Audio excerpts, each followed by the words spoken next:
제18장 연기의 비밀. 흡연과 뇌수술 사이에서 시 북서부 마리랜주 경계 근처에 위치한 자동차 모텔. 담배를 피우다니 믿을 수 없군. 문을 밀고 들어온 황진용이 연기 속에 둘러싸인 사람에게 놀라 외쳤다. 창가 아래 소파에 비스듬히 기대어 앉아있던 그 사람은 연기에 거의 완전히 가려졌다. 황진용의 목소리를 듣고 그는 몸을 살짝 숙이며 손을 흔들어 인사했다. 그러자 곧 자신이 내뿜은 연기에 목이 메어 기침을 시작했다. 폐암에 걸릴 수 있다. 흡연은 건강에 해롭고 흡연은 치명적이다. 황진용은 옆에 있는 작은 소파에 앉으며 말했다. 오래된 동창, 내가 스트레스를 많이 받고 생각하려고 담배를 피우는 건 알지만 몸도 챙겨야 해. 고마워. 하지만 나는 생각을 돕기 위해 담배를 피우는 게 아니라 니코틴으로 신경을 마비시켜 정상적인 사고를 방해하는 거야. 연기인은 말했다. 뭐라고? 연기와 니코틴이 내 정상적인 사고를 파괴한다는 거냐? 맞아. 우리의 행동은 이미 시작됐고 이제 가장 두려운 것은 정상적인 사고야. 그게 있으면 우리는 앞뒤를 살피고 주저하게 돼 결국 실패로 이어지지. 우리는 이미 행동에 돌입했고 뒤돌아설 수 없어. 오직 전진뿐이다. 지금 내 생각이 지나치게 활발해진다면 모두에게 위험이 돼. 내 개인적인 패함보다 우리의 작전 진행이 더 중요해. 연기인은 다시 한번 자신의 연기에 목이 메어 기침을 했다. 담배 중독자에게는 흡연이 사고를 촉진하지만 나는 담배를 피우지 않으니 오히려 둔해지는 셈이야. 물론 적극적으로 사고해야 할 때는 멈출 거니 걱정 마. 그런데 너 몸무게가 10kg 정도는 줄었겠지? 정확히는 22kg이야. 황진용이 자랑스럽게 가슴을 펴며 말했다. 이상하네. 내 1년 계획이 많은 사람들의 꿈을 이루게 했는데 나는 체중 감량이 안 돼. 그런데 미국에 온 뒤 왜 그렇게 빨리 살이 빠졌어? 그건 1년 계획이 다른 사람에게는 동기부여가 되지만 나에게는 끌림이 없었기 때문이야. 여기서 FBI는 방간첩 고위요원으로 일하면서 비로소 체중 감량의 동기를 찾았어. 나는 FBI는 일을 사랑하고 그 일을 위해 살을 빼는 거지. 알아. 연기인의 목소리가 다소 딱딱했다. 내가 위험을 무릅쓰고 찾아온 이유야. 내가 일을 너무 사랑하는 게 눈에 보여. 하지만 황진용이 변명을 하려다 연기인의 손짓에 끊겼다. 시간이 별로 없으니 바로 본론으로 들어가자. 내가 FBI에 들어간 뒤 모든 일이 순조롭게 진행되는 걸 나는 의심하지 않아. 다만 생각의 흐릿함을 보여주는 작은 흔적이 보여 너에게 경고하고 싶다. 지금은 웃기게 들릴지 모르겠지만 현실에서는 그 단어가 공산당 교육과만 연결돼 있지. 우리 일은 특별하고 생각이 가장 중요해. 나는 예전에도 스파이가 단순 직업이 아니라 이상이어야 한다고 말했지. 스파이가 스릴과 환상을 줬다 보면 처음 가졌던 포부를 잊게 돼. 그런 스파이는 명령을 수행할 수는 있지만 복잡한 환경에서는 쉽게 길을 잃어. 그래서 우리 정보기관은 전 세계 다른 국가와 마찬가지로 사상 정치 교육에 크게 신경 써. 그래야 진흙에 빠지지 않고 동북 지방의 큰 흰 무와 같이 흰 껍질의 붉은 심장처럼 순수할 수 있어. 연기 있는 담배를 한 모금 더 들이키고 말을 이었다. 내가 한 일은 훌륭해. 특히 CIA 분석가와 토론을 통해 얻은 정보는 매우 중요해. 나는 내가 최근에 보낸 정보에 덧붙인 질문을 보며 내 생각이 흔들린 걸 느꼈다. FBI는 CIA 가 세뇌한 건 아니지만 오랜 기간 그 부서에 몸담다 보면 사람, 자료, 정보에 영향을 받지 않을 수 없지. 나는 비밀 통신으로도 할 수 있는 일들을 가지고 있지만 사상 정치 교육은 직접 만나야만 해. 그래서 위험을 무릅쓰고 여기 왔어. 내가 말한 질문은 나는 내가 중국에서 조사해달라 한 사건을 말하는 거야. 그 말을 들은 황진용은 얼굴이 일순간 굳어졌다. 연기인은 그의 표정을 눈치챘다. 황진용은 몸을 조금 조정하고 목소리를 높였다. 나는 무식하지만 지금 내가 위험한 지하에 들어갔으니 내가 일하는 정부가 무슨 짓을 하는지 알 권리가 있지 않나. 예를 들어 2008년 올림픽을 위해 정부가 반대 의견자들의 뇌세포 일부를 절단했다는 이야기가 있다. 그럼 어떻게 안심하고 일할 수 있겠어? 진정하지 마라. 연기인은 차가운 표정으로 말을 끊었다. 오늘은 조사 결과를 알려주기 위해 왔다. 시간이 촉박해 상세히 얘기 못했지만 너를 미국 가장 민감한 부서에 투입했다. 옛 동창, 내 국제 지식과 사회 경험이 풍부할지라도 지금 내가 매일 일하는 부서는 세상에서 가장 미군 같은 곳이야. 중앙정보국이나 국가안전국을 오가다 보니 나는 가장 많은 비밀을 아는 사람, 가장 진실을 아는 사람이라고 생각하게 되지. 그러다 현실을 떠나 거짓으로 가득 찬 세계만 믿게 된다. 결국 스스로도 잃어버리고 눈으로 보는 사회와 감정으로 판단하던 기준을 잃어버린다. 맞아. 많은 분야에서 진실에 가까워졌지만 동시에 더 많은 진실에서 멀어졌지. 결국 사실과 진실을 정확히 판단 못하게 돼.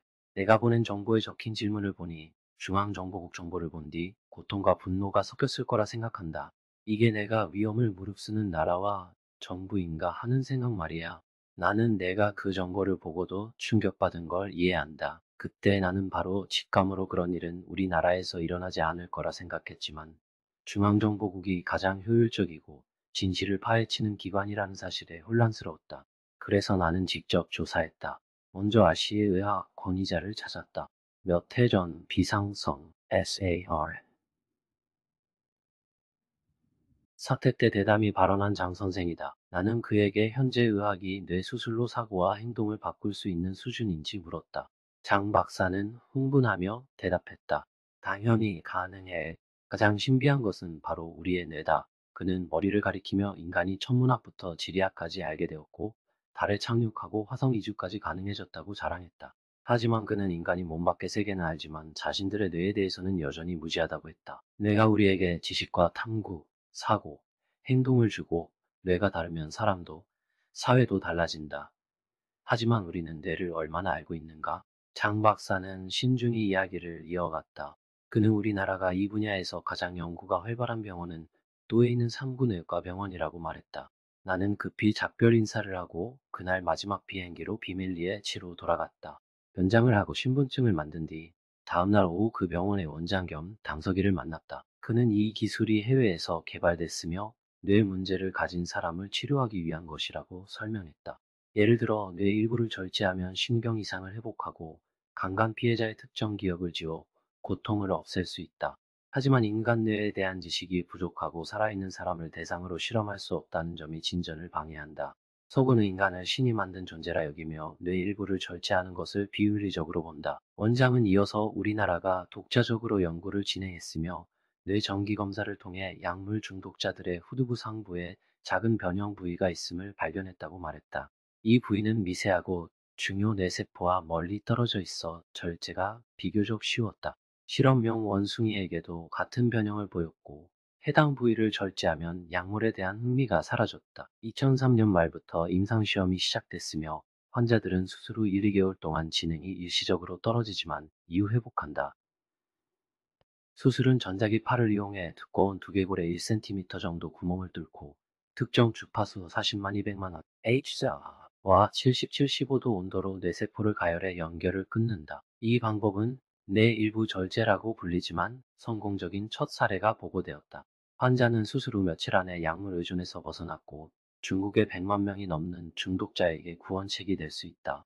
다만 법적으로는 환자가 완전 의식 상태에서 동의하고 두 명의 친척이 서면으로 동의해야만 진행된다. 원장은 이 소식이 홍콩의 스타 아일랜드 일보에 2004년 초 보도되었다고 전했다. 나는 추가로 물었다. 뇌 절제로 중독자를 구하는 것 외에 우리나라가 비슷한 수술로 사고 행동을 바꾸는 사례가 있나요? 원장은 없다고 답했다.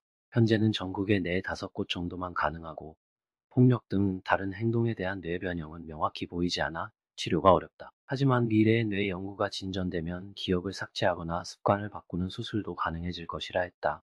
그럼 정치적으로 반동인 사람들을 수능시키는 데 쓰는 건가? 황진용이 급히 물었다. 연기인은 기침을 멈추고 말했다. 원장은 이 보도가 나온 뒤 많은 전화를 받았다. 대부분은 중독자 가족이었지만 미국 인권단체도 연락해 합법성과 과학성을 물었다.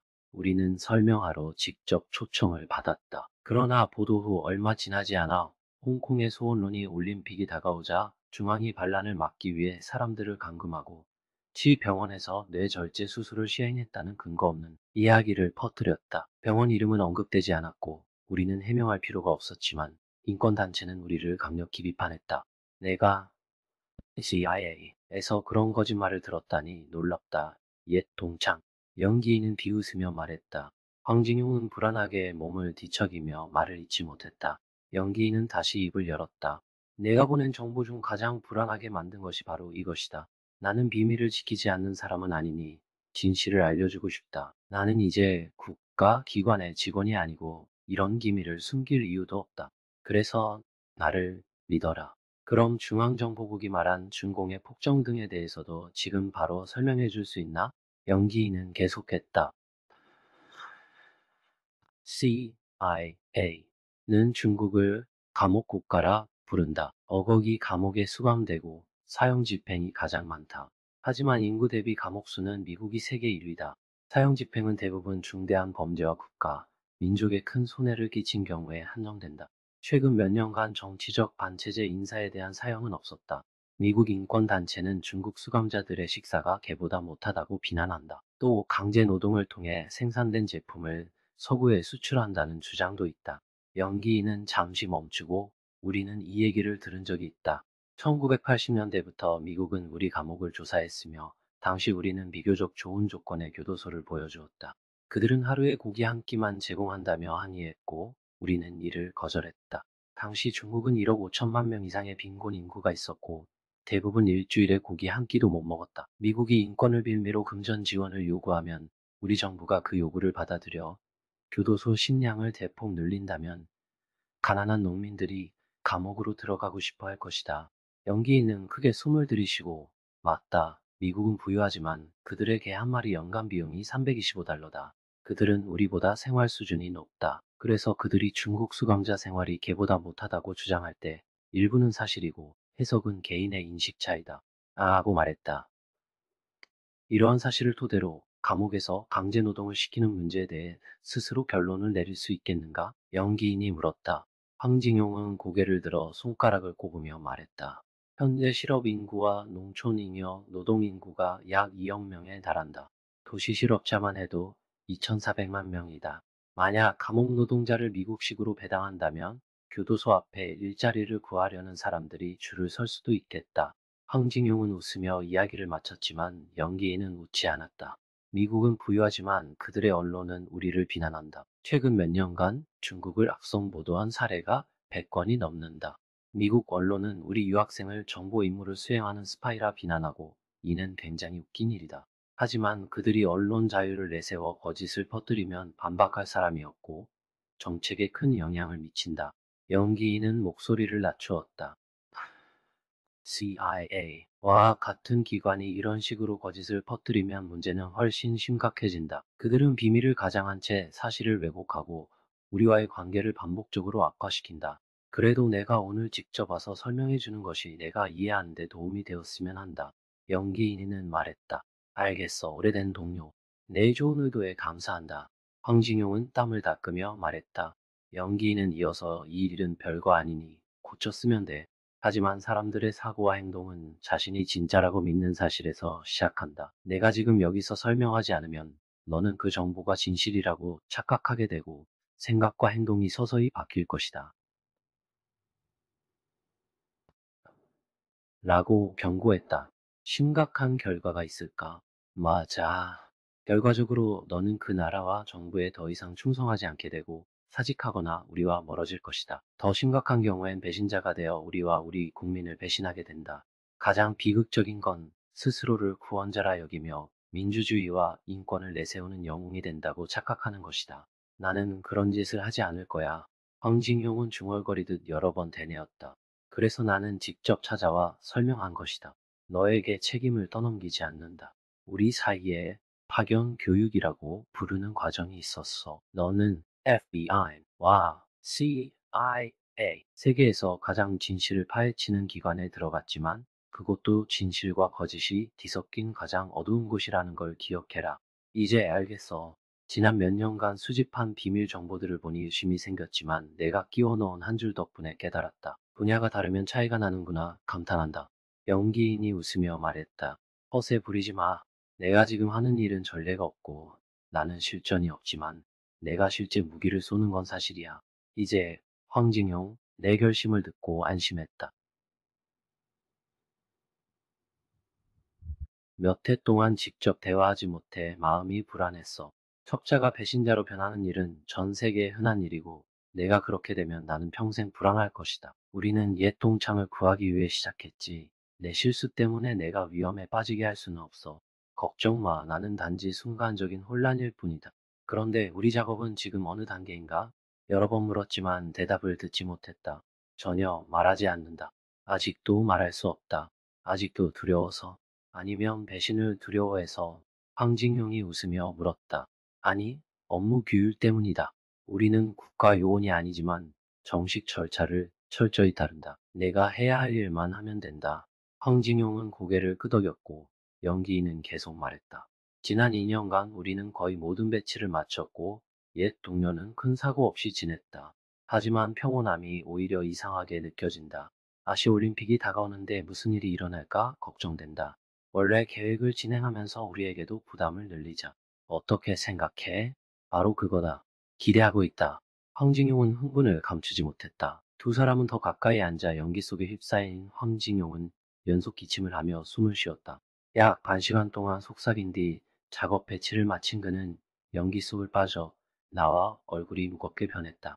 옷을 정돈하고 바닥에 있던 배낭을 들어 연기인에게 작별 인사를 건넨 뒤 문 쪽으로 향했다. 문 앞에 섰을 때 그는 머뭇거리다 마지막으로 말했다. 고맙다. 이런 기회를 줘서 내가 지금 하는 일을 얼마나 좋아하는지 모를 거다. 스파이 생활은 스릴도 있고 조국을 위해 일한다는 성취감도 크다. 그 말이 끝나기 전에 소파에 있던 연기인이 길게 한숨을 쉬며 끊었다. 연기 속에서 손을 내밀어 흔들고 황진용은 고개를 끄덕이며 다시 자리에 앉았다. 잠시 침묵이 흐른 뒤 연기인이 말했다. 황진용, 약속해라. 이 일 끝난 뒤에는 스파이 정보 같은 건 잊고 평범한 삶을 살자, 알겠지? 황진용은 대답을 망설이며 생각에 잠겼다. 연기인은 이어 말했다. 우리 동료들은 영웅을 꿈꾸며 자랐고 영웅이 되려다 대부분 외로움을 견디지 못한다. 사실 평범한 사람이 되는 게 더 좋지 않을까? 내 1년 계획이 참신했지만 나는 그 정신 아래에 몸을 단련하고 무술을 연마했다. 영웅을 숭배하는 문화가 문제다. 중국은 영웅이 많지만 역사를 보면 영웅이 만든 재앙도 많다. 영웅이 문제를 일으키면 또 다른 영웅이 그 문제를 해결하고 국민은 영웅을 또 숭배한다. 그럼 우리 국민은 스스로를 잃고 사회는 불안정해진다. 반면 미국은 영웅이 나오면 미디어가 그 영웅을 파헤쳐 보통 사람으로 만든다. 중국은 그와 정반대로 영웅을 신격화한다. 결과적으로 사람들은 영웅 앞에서 무력해지고 자포자기한다. 연기인은 잠시 멈추고 말을 이었다. 이 일 끝나면 내가 중국으로 복귀하길 바란다. 미국 국적과 여권을 포기해야 할 수도 있지만 재산만 있으면 캐나다나 호주 투자 이민도 가능하다. 그것도 서구 국가라 범죄율이 낮고 가족과 함께 정착할 수 있다. 결국 지금을 잊고 평범한 삶을 살아야 한다.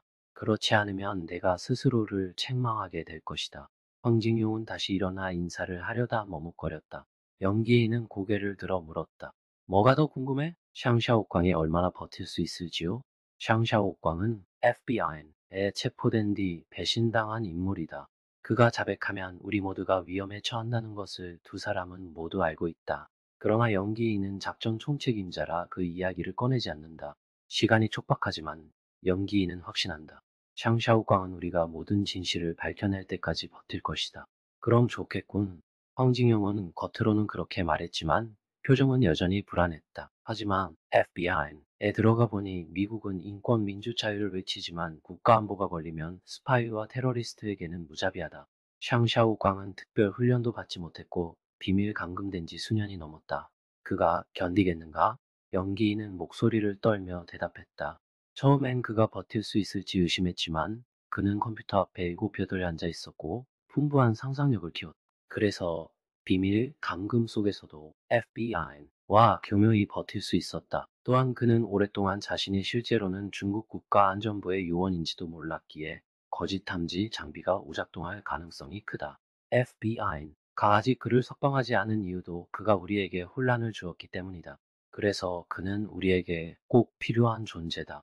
그는 떠나며 투덜거렸다. 그러니까 나는 FBI에서 영원히 은신할 수 없겠군. 연기인은 마지막으로 말했다. 우리 작업은 거의 마무리 단계다. 옛 동료들은 큰 사고 없이 지냈지만 평온함이 오히려 이상하게 느껴진다. 아시올림픽이 다가오니 무슨 일이 일어날지 걱정된다. 원래 계획을 진행하면서 우리에게도 부담을 늘리자. 어떻게 생각해? 바로 그거다. 기대하고 있다. 황진용은 흥분을 감추지 못했다.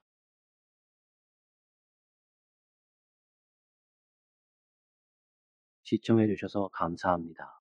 이 이야기가 마음에 드셨다면 채널을 구독하고 알림벨을 켜주세요. 더 많은 아름다운 이야기가 곧 너와 이야기들 채널에 찾아옵니다.